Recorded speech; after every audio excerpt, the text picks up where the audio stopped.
மதுரை மீனாட்சியம்மன் கோயில் கோபுரம். தல வரலாறு. தொகு.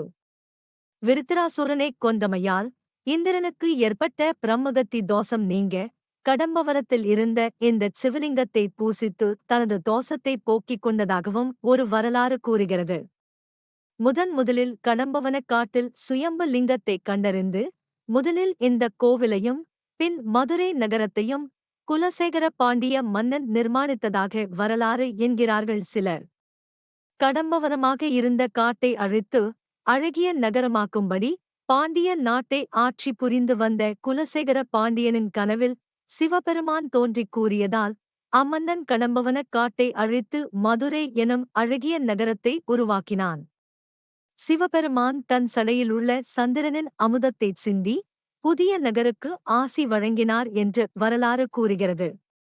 இக்கோயில் அம்மனின் 248 சக்தி பீடங்களில் ஒன்றாகவும் விளங்குகிறது.